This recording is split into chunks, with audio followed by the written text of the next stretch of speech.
guys, so what's up? What's cooking? What's the deal with your new watch? And what do you say? Do you know what all these phrases mean? Maybe you know what we mean by what's up, but then there are many more phrases that you can create out of the word what. Such a simple word, but it can help you talk in many different ways. So watch this complete lesson with me in order to learn 10 amazing conversational phrases with the word what. My name is Michelle and you're watching me on Let's Talk. Subscribe to our channel, watch the complete video, and you can also watch some more videos. Okay, so let's get started with the first question that we have today. The first question is, so what's the catch? Well, what do you think this means? Are we really talking about a physical catch? No, we're not talking about a physical catch here. We're talking about a trap. Oh yes, the word catch means trap here. Like, what's the trap?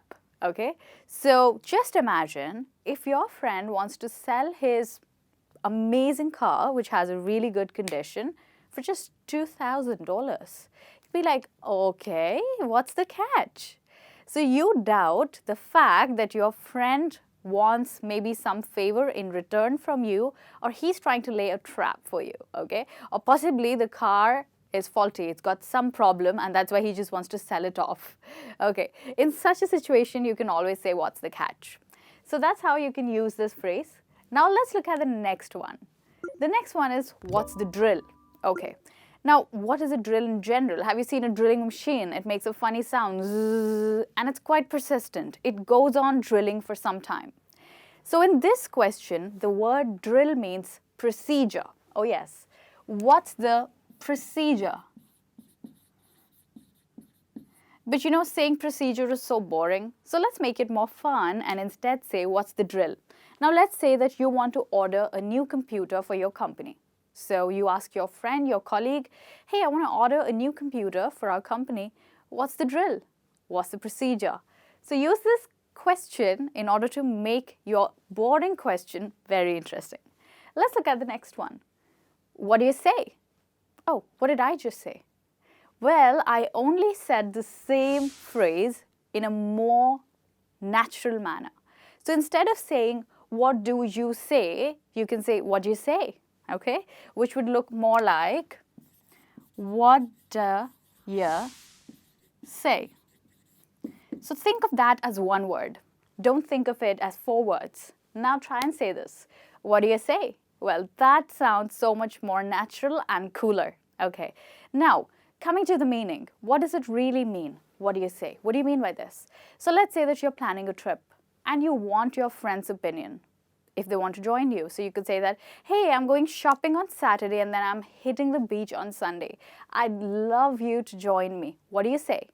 Okay, so that's another way of asking someone's opinion. All right, a much cooler way actually.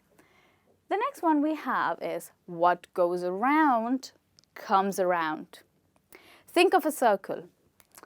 A circle has no end. Anything which is at this point will come back to it. All right.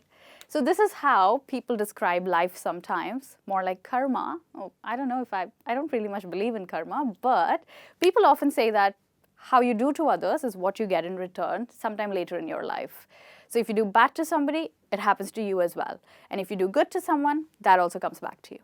So if you're in a situation where your friend is, let's say, you know, making fun of you and is really irritating you, maybe in a funny way you could tell them, hey, what goes around comes around. I'll come back with the revenge. So that's the way to use what goes around comes around. As in, whatever you do will happen to you in the future, as some people believe. Okay. The next one we have is, what do I owe ya? So again, I said the same phrase, but something like this. So instead of saying what, I said what do. Right. So I would say this, whenever you say what do, whenever you have what do, it becomes what do. Yes, with a duh sound. So let's say how we'll say this.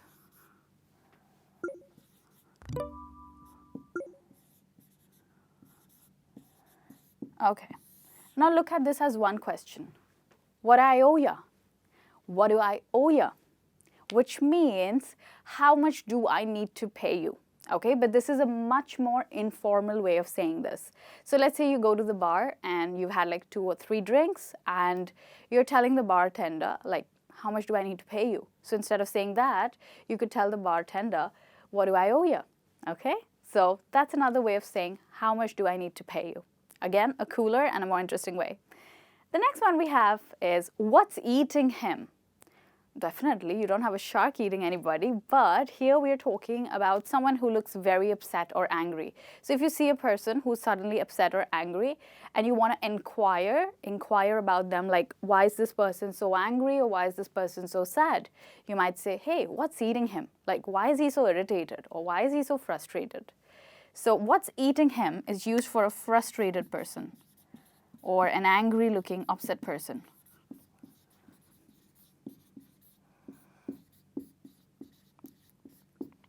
All right. With that, we move to the next one. What are you getting at? Or what are you driving at? So oftentimes it happens that when we are talking to people, they happen to talk about everything except the most important part. And you're not able to understand, like, what are they really trying to say? What is the conclusion? What is the meaning? So basically you go like, what do you really want to say?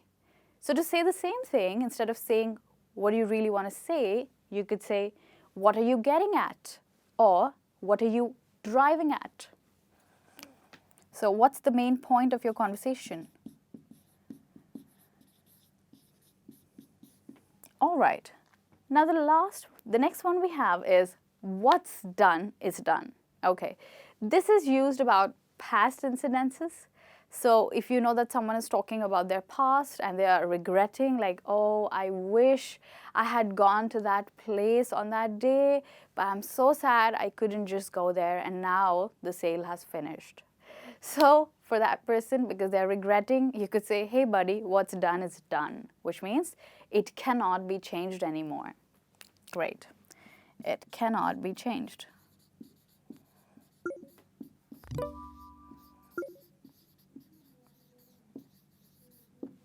Great. The next one is, what's with? Okay, so this one is used when you're talking about someone, like maybe when you're talking about a person, okay, when you think that they are again looking sort of strange, acting strange, you could say, what's with him or her? Like, what happened to them? But you can also use what's with to talk about an object. Like, let's say you're in your office and you want to use the copy machine, but you know that it got broken a few days back. So you ask your colleague, hey, what's with the copy machine? Like, is it working anymore? So you can use it with objects. The next one is, what's the deal with? Okay, so what's the deal with is very similar to what's with. But here, you're using it to find out the status of something. Like, is it working anymore, or what's up? What's the progress? So if you want to say, what's the progress? Instead of saying that, you could say, what's the deal with blah, blah, blah.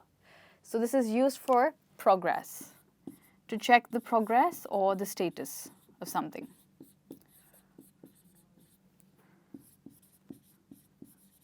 So if you want to check the progress or status of a project, a common project that you were doing with your classmate, you could be like, hey, what's the deal with the school project? Like, what's the progress? Are you doing anything about it? Okay. Now, I have already told you 10 questions that you can make with what, but I have a bonus for you in the end because you stayed so far. So for that, I have the last one, what's cooking?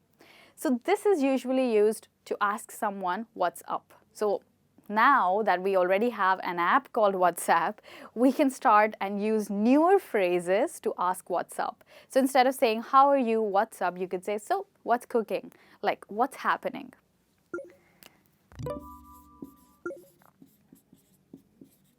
So another way of saying what's up or what's happening is what's cooking. Okay, so you could ask your friend, hey, what's cooking? And he'd be like, you know, nothing much, just doing my English homework. But you can also use this between two people. You know, if you see two people and they appear quite romantic to you and you think that maybe they're seeing each other, but they haven't told you, you could say, hey, what's cooking between you and John? So that's another way of asking. So what's up between you both? Are you guys dating or seeing each other? Okay.